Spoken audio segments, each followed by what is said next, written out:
Boys and girls, it is an exploding property sales and rentals market. Yep. We are going to give you some hacks and tricks from the experts, what we see the amazing buyers and tenants do out there, in a couple of seconds.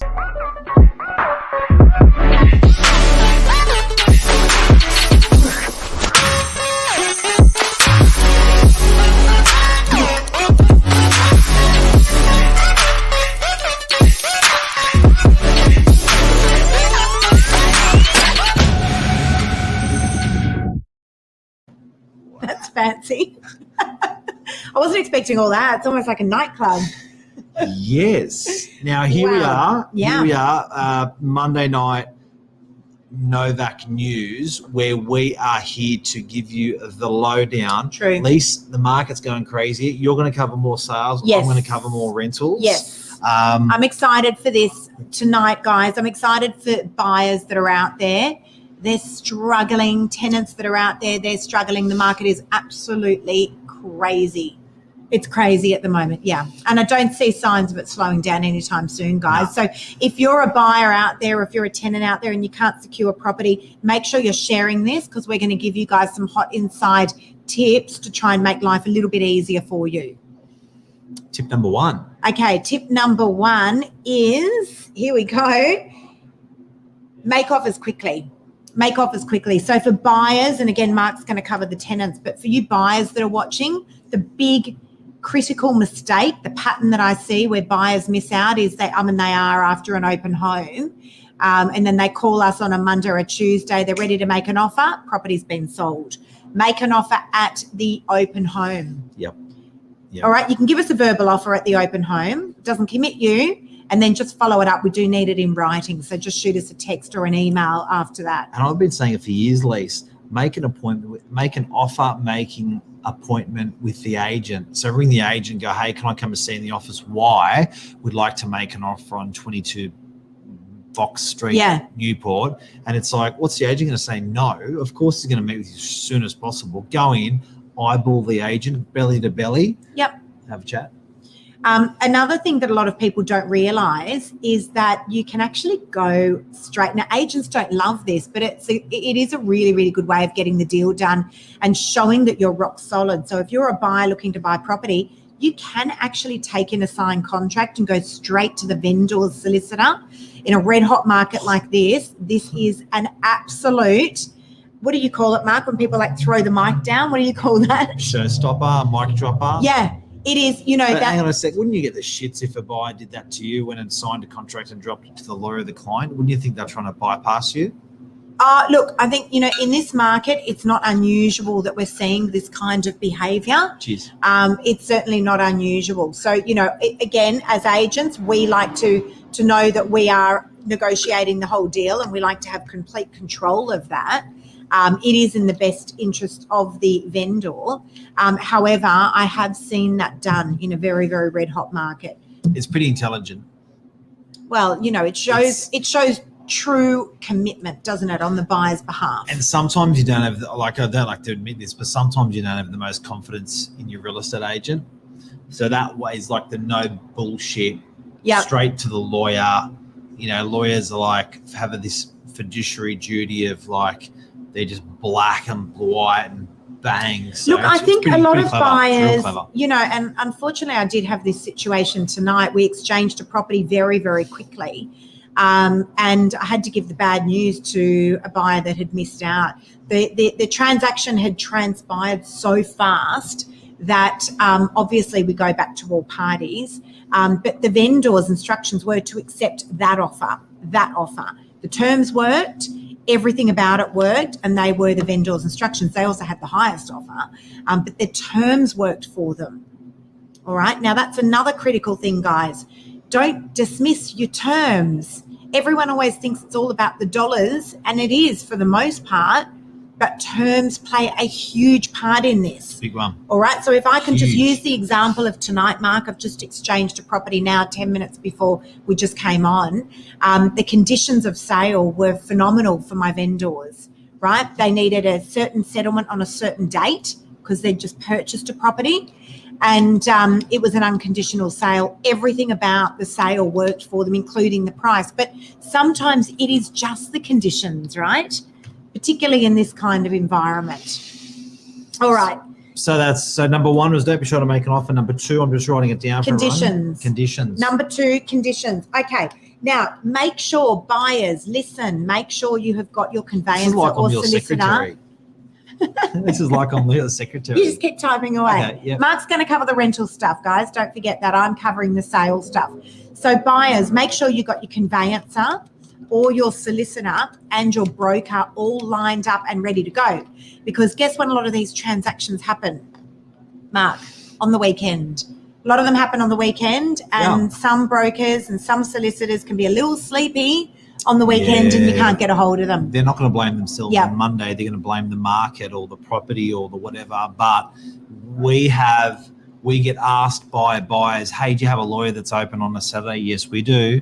The lawyer can act fast, but the broker can't. The broker's waiting for third parties to confirm stuff. So I've got to admit, this is the first time I've actually seen the property market, a bit sobering as well, but it's the first time where I've thought it's completely a finance approval driven property market.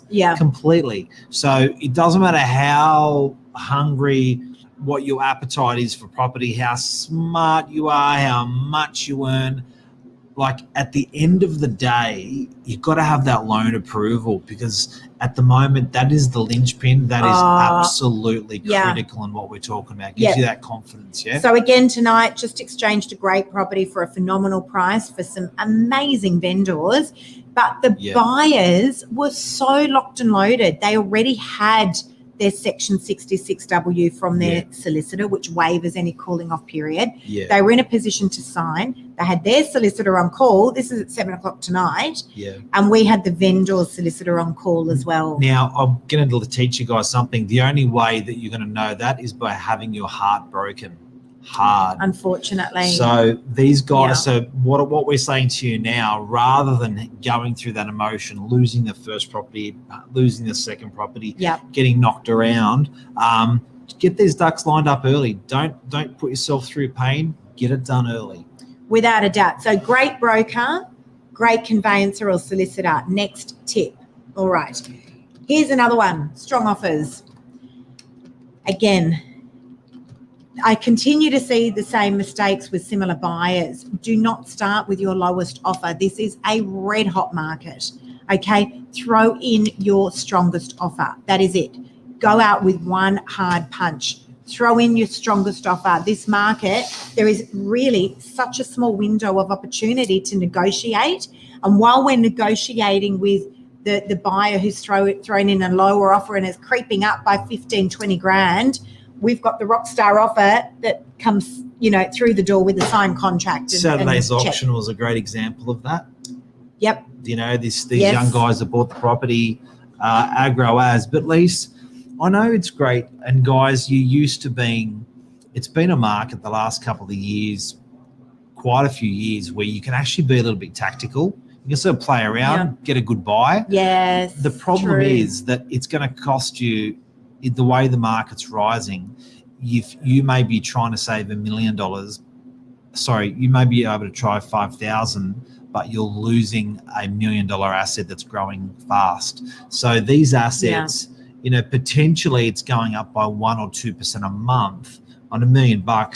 Maybe you can try to save yourself a couple of grand, but you'll look back in 6 months' time on a house. We've even said there's been like for like houses that we're seeing from 3 months ago to today, there's 200 grand's difference. So if you're getting cute, it's crazy. You're getting cute over 50 grand. It's just such a pumping market, guys. Don't. So just can get in I there actually want to give you guys, forget. I want to give you a living example, because I sold a property for a vendor this evening, as I mentioned, but I also helped them to buy a property as well. Property was with another agency. The agent came back and said, all right, there's 2 parties interested. You're one, and there's one other offer maker. We're going to do what's called a best and fairest, which is, for use of a better word, a silent auction. We're not allowed to use that terminology anymore, but it's a best and fairest. The agent says to all offer makers, you throw in your very best offer, and your conditions. We will take it to the vendor. They will make a decision. Someone's buying a property today, right? Yep. I had said to my vendors, guys, don't throw in a round figure. Throw in a skew figure. So instead of throwing in, let's call it $2.3 million, I said throw in $2.3 million and $8,000. Yep. They ended up securing the property as a result of that. True story. So don't round those numbers all the time. You know, again, it's that additional $5,000, $6,000, $7,000, $8,000 to a vendor is a hell of a lot. It's a lot of money to anyone, right? But, you know, it definitely assists in paying for things like marketing, removalist costs. You know, they will look at that and say, well, you know, I may go with that higher offer. So don't always throw in the big round figure. Yeah. Yes? Yeah. Yeah. All right, good. Next one along, guys. Lisa's taking notes tonight, everyone. I did write some notes tonight. Next one is, there's two ways that you can buy property. One is with what we call a no cooling off period, and it's a secure sale. Your solicitor, the purchaser's solicitor, gives what's called a Section 66W, which waivers any cooling off period. The other way is a 5-day or 10-day cooling off period, which allows the buyer time to do their due diligence, such as get a contract reviewed, such as get a strata report reviewed or pest and building report done or reviewed, and get their finances firmed up. A lot of you guys don't realise that if the vendor agrees, you can secure a property on a cool-off period with a 0.25% deposit. That is $0.25% deposit. $1 million. So what on $1 million? What's that, Mark? Let's say on $1 million. You know, look, guys, I'm good with words. I'm not great with maths. No, I'm just saying $1 million. What's the 0.25 on that? So 0.25 is, let's call it a couple of $1,000. All right. No, but what's the exact of that? So $2,500. Yeah. Okay, so you can actually secure a property. So we can exchange contracts on a 0.25% deposit, or $2,500 if we're working on a $1 million property. Really improved on your maths. Thank you. And that will actually remove the property. The property then cannot be sold to anybody else. So the vendor is committed to you, but you are not committed to the vendor. You can pull out during that cooling off period, but it's a great way to put the property into a holding pattern. All right. And it's what we call putting a property under contract. All right. So that's another way. Ask the agent, are we able to secure the property with a 0.25% deposit? You can use a 0.25% deposit if the sale. Yep. All right. Now, in the event you as a buyer want to pull out during the cool-off period, you will forfeit the 0.25% deposit. It's a great way so to you take will the lose pressure that. off. You're going to take a hit for potentially for $2,500 on $1 million, but it's a great way to take a very heavy weight and very heavy burn off your shoulders, because in that time there's a lot of stuff for you to do, and you don't have to have all of your eggs lined up, 10% sold. It's almost like lay buying it in a way, isn't it? It's almost like you're buying almost like an auction, bang, same day, same everything. Or you do the cool off, it's a bit more paced, a bit more cool. You can even use the excuse of the 10 days because banks are taking so long. Hey, look, I need 10 days, Mr. Real Estate Agent, 10 business days, which is 2 weeks. It's clever, guys. Look, in a market like this, if they'll do it, they may not do it. They may agree to do it. Look, in a market like this, vendors don't love it. Agents will always recommend to their vendors, who we act for, that we will try and do a very secure sale. So, you know, with that Section 66W, which will waiver the cooling off period. Yep. However, ask the question, guys. Ask the question. Jeff reckons he loves the energy that you have. I don't know. Jeff, how are you, Jeff? Yeah, you're also I in hope hospital, Jeff's feeling Jeff. all right. I hope you're all right, mate. Better, buddy. Yeah, me too. Okay, next one, guys, the big one. You know, I fly this flag, you know, my pre-market, we all do it here at Novak. Now is the time. If you were ever going to follow our social media, now is the critical time. Yeah. All right, a buyer literally an hour ago bought a property that she saw on my Instagram, and I'm very used to seeing that. Follow our social media. It's where all of our properties go before they hit realestate.com and domain. In a market like this, it's critical. You will get your foot in the door before the crowds. All right, you've got to put through your rockstar offer, but we will get you through those doors. If you're following our social media, you guys are the ones that are going to get to see the property first. Follow your fave agents on social. Another one I like is appeal to the emotions. Appeal to the emotions of the seller and appeal to the emotions of the agent. You don't want to be like a biscuit face at an open house, tearing the property apart, thinking you're really smart, and then you just get railroaded by the owner. So we saw that at an auction where there was works to be done on the unit block. This lady had a bidder's card. She wanted to buy the property, and she just tore the property down in front of the auctioneer. Now, that lady has been acting like that through the whole campaign. So it's just not going to help. And as much as you think you're outwit, outsmart, outfoxed by that negative energy, I don't think it's good. I think you want to appeal to the emotions. What are the sellers doing? How can I help as a buyer? And this is what we're doing. We're a family. We've got 2 kids, Johnny, Mike, Sarah. We live in Cogra and we're coming to the beaches. And can you tell the owners we love their property? Like, appealing to those emotions is like craziness. I know we think dollars and cents, but really appeal to those emotions, guys. And the agent, just schmoozy them, because they are going to aggregate all the offers. They are going to convey that to the seller. And the more the agent loves you, the more the agent will prop you up, because hey, that's what we do. Without a doubt. Again, just on this deal that I just did this evening, these people that ended up buying the property actually wrote a note and they wanted me to give that to the vendor.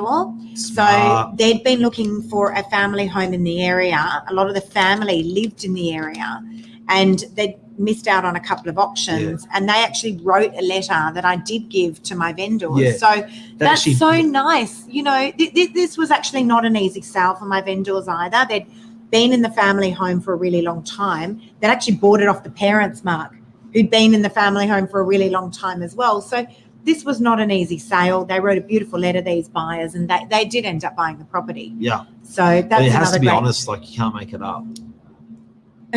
Who would make that up? No, I'm saying what I would write in the letter may not be the most honest things, but to you appeal. Would so. Oh, hang on a sec. All the letters that you've written to me over the years, you're telling me that they're not. No, I was just thinking I'd be like saying that I adopted children and supporting charity. Anyway, that's bad. All right. So the critical things, guys, just to wrap up with you buyers, follow social media. It is absolutely, without a doubt, a fact. 70% of my stock sells right off my socials. Those buyers that are following them, they're getting in to see property first, and they're the ones that are securing property, not cheaply, no.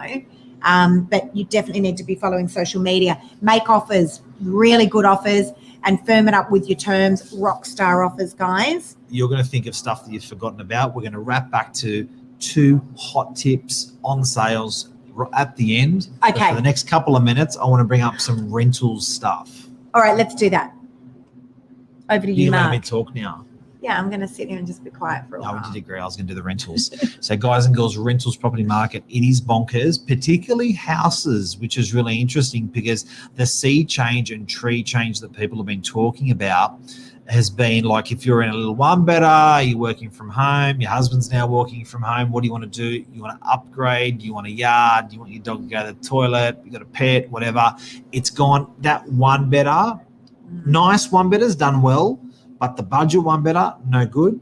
The nice 2 betters are doing really well, and then it's kicking up now. So it's kicked up to houses. So houses that were sitting around 750, not 850, they've just skyrocketed to 1,000 or over. So I think the tip is, when securing that sort of stuff, you can use a lot of the ethoses that and ideas that we've given you on.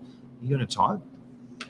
Oh, do you want me to type? Yeah. Just when I come up with a tip, I don't know how to use this thing here.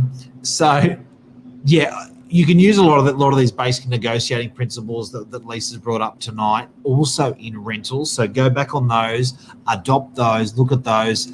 Houses are doing well.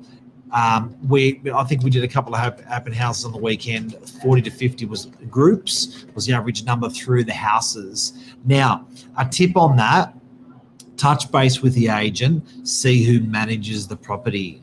right? See who manages the property. Get your application in to that person. So the big problem with real estate agencies is the application doesn't land into the hand of the decision maker. Property manager's not the decision maker, the landlord's the decision maker, but the property manager is actually conveying that stuff. In your application, you're going to love this one, photos. Okay. Resumes, what's the first thing you do when you pick up a resume? You look at the bloody photo. So make sure you've got family photo and a bit of a bio as an appendix to what you're submitting. So use the agent's documentation. There's nothing more frustrating than you having your version of documentation that's your application. Then there's another 6 applications that are filled out exactly like they should be. Yeah. So use the agent's docs. Add extras to the docs. Supporting documentation. I mean, we do an extremely thorough tenant check. Or application checks, and make sure you're putting forward as much information as possible. There's less toing and froing. The person that's got the bulletproof app is going to get processed a lot faster if we're not having to make 10 phone calls to you as an applicant. Make it easy for the processor to process your application. Otherwise, they're going to just push it to the side. So that's a really good tip, guys. Make sure you're making it easy. You got all the support documentation that's been asked for. Get that documentation into that application up front. Don't drip feed the agent. They'll get frustrated. They'll use another application to submit to the owner. It's less work for the owner. It's less work for the agent. So that application, get personal, get it into the right hands of the right property manager who's managing the property. So you can even actually ask that direct question as who will be talking to my owner whilst submitting my application. That's where you send it to. Have a nice personal conversation or a nice personal SMS over to that property manager. Get personal. And also feel free to follow up. I mean, we get a lot of applications. We're managing a lot of property. So, we do get a lot of applications coming in. Don't be shy to touch base with our rentals department or any rentals department, 3 times a day. How's the application going? Can you please help me out here? Yeah, well, It's true though. No, but you can. You want to get shit done. There's that. Don't wait for the phone call. Be proactive and get on the phone to the property managers and follow those up. Yep. So the rentals market, we covered a couple of crackers today. Getting personal with the property manager. Offer more. So what actually happens is, and this particularly happens on a relet. So when a property has not been on the market, sometimes, or even if it has actually, sometimes the property managers undercook it. It's a little bit low. So if you think it's actually good value, don't just think offering $10 more because it's more than what they're asking. Offer where you think market value is. If you wholeheartedly think, shit, this one's low, this one's a bargain, go to where you think it's value. I know you're paying more than what they're asking, but if the odds are you're going to blow the competition out of the water when you do that as well. Without a doubt. And, for rentals, we're allowed to use the word offers over. Unlike in sales, we have to use the word guide. And the guide is there to guide you. But rentals, we're allowed to say offers over $450 a week. If you really want to secure that property, guys, just come in with like a $465 offer and ask the property manager to go take that to the landlord. Another good tip on that, Mark, is you don't always have to do the fortnight by fortnight or month by month rental payment. You might say, I'm happy to pay an extra $15 a week, and I'm also happy to sign a lease and pay up front for the next 6 months. All right, you might also secure it that way. That is extremely appealing to a landlord. Yep. So again, you can firm up those conditions there as well with a rental property. It's true. Now, rental properties, this is always a little odd. Rental properties, you must inspect. You must inspect a rental property before you can actually go signing a lease. Properties for sale, you can actually put in offers before you've even viewed the property. You can off the plan. Off the plan. Off the plan. Well, you can actually, I've had people buy properties before, Mark, and not cheap ones. They haven't even seen them. You can spend $1 million without seeing it, but you can't spend $1,000 a week without seeing it. It's silly. Rosie, I know you're on here. Like, what's with that? It's almost crazy, isn't it? I'm sure in these COVID times, you're allowed to just do a virtual inspection of a rental property. I think we should get some clarification around that, actually. Should be able I'm to, keen to guys. know that. Should be Rosie, able just to. pop a comment in here if that is the case. We'd love to hear from you. So, but again, guys, rental properties, bulletproof applications. Put as much info in there as possible. If you've got a dog or a cat, attach a photo. Tell us a bit of a story about yourself. Yep. Firm up your conditions. Move quickly. Or yourselves, your wife, yourself. Gets a bit personal. It's quite nice. Offer a little bit more. Offer to pay rent in advance. All these things are going to make for a very, very strong application. Here we go. Here's Rosie. Here's Queen Rosie. Consumer protection. Where are we, Mark? Consumer protection to allow people to touch and feel the reality of the property. That's what you said to me, Mark, when we first started dating. I didn't touch or feel your property when we first met. Oh, it's been a long day. It's been a really long day. Okay, so look, I guess what Rosie's saying there is it's about recourse. Yeah. You know, and when you go, you know, like you've sort of got a lawyer when you're buying a property explaining all the ins and outs, but you don't have that when you're renting. So, you know, that one of those protections of actually seeing the property is just so wholeheartedly relied on that, mate, you saw it. Bad luck. All right, guys. So there's some great tips in there for tenants, for buyers. It's tough out there for you guys at the moment. Follow these tips. We're here to advise you. I know a lot of buyers and tenants think that the agent is not on their side, and certainly we do act for the vendor, but I can tell you now, we orchestrated a couple of sales actually over the last few days. You know, we were really helping these buyers. Hard. We really do. We advise them. We assist them with legal advice if they need it. We put them in touch with great solicitors and conveyancers. Just on that can be the make or break. That can be the make or break, I can tell you now. Having a great solicitor or conveyancer on your side can be a deal happening or not happening. Yeah. I can't even reiterate that enough. The finance and the lawyer guys, like they are more important. Oh my gosh.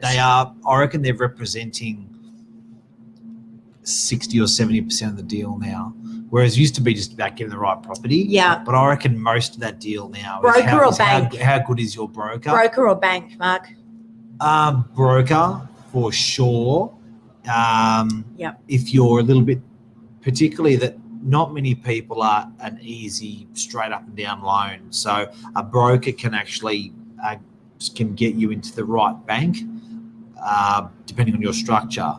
Whereas sometimes if you go to the bank and your profile may not be what that bank does, you feel like a leper, you don't get finance, you walk away sad, 12 months goes past. Yeah. But a broker will actually get you into the hands of the right bank fast at the right rates, Correct. Shop your rates and stuff like that. And they're actually a free service. So I reckon they're really good.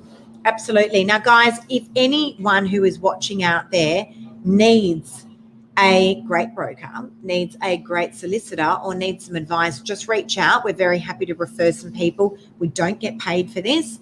We're very happy just to refer people. We're working with them all. So trust me, we can handpick some of the greatest people that we work with in the industry. Rosie Sullivan, she's on here now. Rosie Sullivan. So what does Rosie do? Rosie is the principal of one of the largest training providers. I want to say the largest training provider for the real estate industry in the country, Australian College of Professionals. So we're going to pop that in here right now. Yep. Solicitors, I want to say HPL. I work a lot with HPL lawyers. They are one of the largest law firms on the Northern Beaches. I have never, ever had an issue when using these guys, and they are always available when I need them. Tonight at 7:00, that's a great example. We got an exchange done. So who's that? So best lawyers, and again, there's plenty of them, but you know we're exposed to a lot. I want to say HPL lawyers. Look, we love them all, but tonight we're just going to give you HPL. For HPL, can I also add in there as well Lou Marasco, Cara Marasco and Co. Either of those guys, you are in rock solid hands, guys. Cannot refer them highly enough. Mortgage broker, I want to say Mark Conway, absolute legend. If Mark can't get it done, it's not possible. Mark Conway. And I also want to say, add to that, Christian Stevens, legend of a guy, big supporter of us. Those two guys, you can't go wrong. Just let us know. We can give you anyone's number. Yep. On these guys, Christian Stevens and Mark Conway. There's some really cool cats there. So absolutely. Hopefully this has helped you. We've fast-tracked the biggest problems we see. We've fast-tracked and shot to you the solutions for peeps or what they're doing out there. Some really good consultants. If you're buying and selling, always use me. At any time, I've probably got a bit more experience than Lisa, so she's fresh and she knows how to hustle. But at the end of the day, like 27 years in the business, I'm here for you guys and girls. So yeah, but I'm very select with my customers. But he's a bit old and crusty now. Just call and I'll see if I can help you. Guys, follow my social media. That's where you're going to see all the pre-market property first. That's where a lot of my buyers are buying properties, securing great properties. We hope this has been of help to you. It's been a really long day. We're going to love you and leave you. Have an awesome week, guys. Thanks for joining us. See ya.